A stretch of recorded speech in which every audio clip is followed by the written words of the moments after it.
Petrol चोर बीवी। Petrol की बढ़ती कीमतों से घर चलाना एक गृहिणी के लिए कितना मुश्किल है ये कोई कैसे समझे, लेकिन आम गृहिणी की ताकत को कोई कम ना आके। क्या है, कितनी बार कहा है, सरकार साइकिल चलाने के लिए सड़क से अलग ट्रैक बनाई है, ये नहीं कि साइकिल से ऑफिस आया जाया करे। अरे अधिकारी हूँ मैं, वो भी सरकारी। सरकार पैसा देती है पेट्रोल का। देती होगी, जरूर देती होगी, लेकिन दूसरी तरफ जो चाय की पत्ती से लेकर सरसों का तेल महंगा कर दिया है ना, उसका पैसा कौन देगा? तुम तो गिनकर पैसे पकड़ा देती हो, बाकी घर कैसे चले इसकी कोई फिक्र तो है नहीं। पति क्या कहता, बीवी की डांट सुनकर शांत हो जाता है। फिर अगले दिन, ये क्या, आज फिर कार की चाबी? अरे वो साइकिल है ना, वो लेकर जाओ। अरे कैसी बात कर रही हो, मैं नहीं जाऊंगा साइकिल से, चाहे जो भी हो जाए। पति कार निकाल कर ऑफिस चला जाता है। वहीं पत्नी किलसती रह जाती है कि करे तो क्या करे। फिर पड़ोसन आ जाती है। क्या बात है रमा, परेशान सी लग रही हो? अरे यार क्या बताऊं, महंगाई दिन पर दिन बढ़ती जा रही है और कमाई वही है। अब पेट्रोल के दाम ही देख रही हो ना। क्या कर सकते हैं, मेरे पति को तो मैंने बस से भेजना शुरू कर दिया है। शो के लिए कार बस अब हम दरवाजे पर खड़ी कर देते हैं कि किसी को ये ना लगे कि हमारे पास कार नहीं है। अरे मेरे पति तो मानते ही नहीं। मैंने कहा साइकिल लेकर जाइए, लेकिन साफ मना कर दिया। ये तो है। अच्छा जरा एक कटोरी सरसों का तेल दे देना, वो क्या है ना, राशन खत्म हो गया है, कल वापस कर दूंगी। रमा पड़ोसन को सरसों का तेल देकर बैठी ही होती है कि फिर बेल बजती है। रमा दरवाजा खोलती है तो एक और पड़ोसन खड़ी होती है। अरे मैंने ना वो सीमा को तुम्हारे घर कटोरी लेकर आते देखा, क्या मांगने आई थी? सरसों का तेल, बोल रही थी खत्म हो गया है, कल लेने जाएगी। वो कहीं ना लेने जाएगी, ये महीने तो उसके घर की सब्जी में तड़का ऐसे ही लगा है। रमा को बात समझ में नहीं आती। क्या मतलब, कैसे लगा है तड़का? अब देखो, महीने में कितने दिन होते हैं? 30 दिन, पूरे 30 दिन। पर भाभी क्यों मेरी परीक्षा ले रही हैं? हाँ?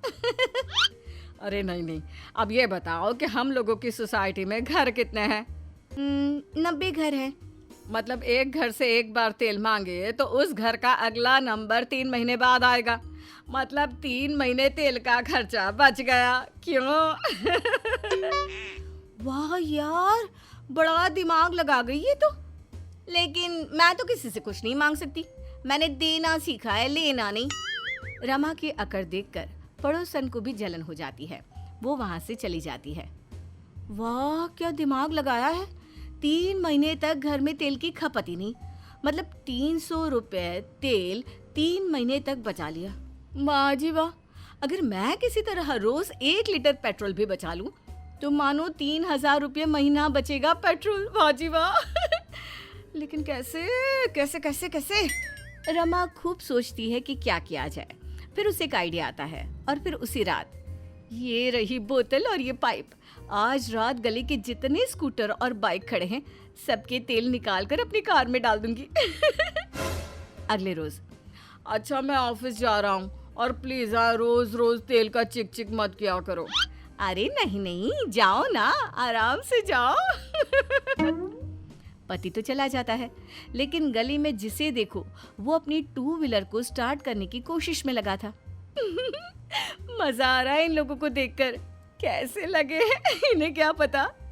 अब हम लोगों के अच्छे और इन लोगों के धक्के देने वाले दिन शुरू हो गए। अब क्या था, रमा को जब भी वक्त मिलता वो निकल पड़ती चोरी के लिए।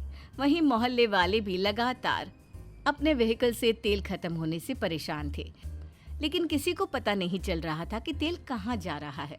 वहीं एक दिन, अरे रमा, मैं एक बात बोलना चाह रहा हूँ। वो मैं जब भी पेट्रोल पंप जाता हूँ मेरे कार की टंकी पहले से ही भरी होती है, पता नहीं ऐसे कैसे हो रहा है। हो सकता है तुम्हारी कार अच्छा माइलेज दे रही हो, या फिर हो सकता है कि तुमसे डरती हो। खैर, बात मजाक में आई गई हो जाती है। लेकिन फिर एक दिन रमा की सहेली उसके घर आती है। रमा, वो अपना जैकेट देना ना, मैं कल शिमला जा रही हूँ, वो भी बाय रोड अपनी कार से। क्या बात है यार, पेट्रोल के इतने दाम बढ़ गए हैं, पता है कितने का पेट्रोल लग जाएगा? अरे छोड़ ना, देख जब मैं कार से रास्ते का वीडियो बनाकर डालूंगी या फिर अपनी फोटो सोशल मीडिया में डालूंगी, उसे देखकर जो लोग जलेंगे उसके आगे तो पेट्रोल का जलना कुछ भी नहीं है। हाँ बात तो सही है, लेकिन उसके लिए तो बहुत मेहनत करनी पड़ेगी। ये भी देखना होगा कि स्कूटर की जगह फिर तो कार से पेट्रोल चोरी। क्या क्या कहा? कार से पेट्रोल का क्या? हाँ अब कुछ नहीं, चलो मैं तुम्हें अपनी जैकेट ला कर देती हूँ। हाँ, सहेली चली जाती है, लेकिन कार से दूर लॉन्ग ड्राइव में घूमने की इच्छा जाग जाती है। फिर जब शाम को पति आता है तब, देखिए मैं साफ बोल रही हूँ, अब मैं भी घूमने जाऊंगी लॉन्ग ड्राइव में, प्लीज। अरे एनी टाइम, तुम बोलो कब चलना है, मैं ट्रेन की टिकट बुक करवा देता हूँ। ना ना ना, मैं ट्रेन से नहीं कार से जाऊंगी। पर पेट्रोल, तुम तो हमेशा रोना रोती रहती हो कि पेट्रोल कम खर्च करो, कितने दाम बढ़ गए हैं। हाँ, उसका भी इंतजाम हो जाएगा, तुम उसकी चिंता मत करो। बस ये बताओ कितना पेट्रोल लगेगा? यही कोई 30 लीटर के करीब। क्यों, क्या हो गया? अगले रोज रमा बड़ी सी बोतल और लंबी सी पाइप लेकर पड़ोसी की कार से पेट्रोल चोरी कर रही होती है। हाय रे, 15 दिनों में 30 लीटर, कम से कम 2 लीटर का टारगेट रोज का रखना होगा। बस फिर क्या था। अब रात होते ही रमा बड़ी बोतल और लंबा पाइप लेकर पेट्रोल चोरी में लग जाती। सब ठीक चल रहा था, लेकिन फिर एक दिन कॉलोनी वाले सारे मिलकर बात कर रहे होते हैं। अरे यार, मेरी कार में मैं रोज पेट्रोल डालता हूँ, रोज खत्म हो जाता है।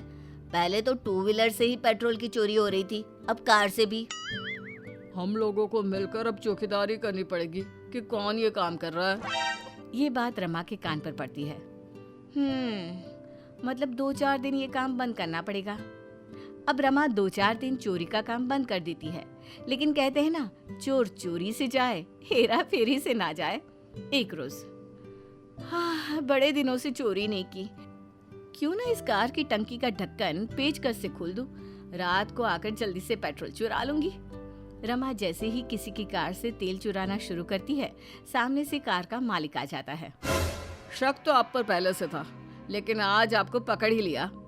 तभी सोसाइटी के सभी लोग वहां आ जाते हैं।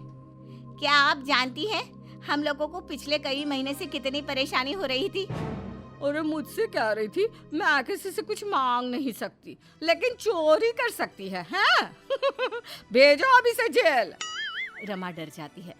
नहीं, मुझे माफ कर दो, मुझसे गलती हो गई थी। अरे तुम्हारी गलती ने तो हम लोगों के घर का सारा बजट ही बिगाड़ दिया था, लेकिन तुमने ये किया क्यों? अपना बजट सुधारने।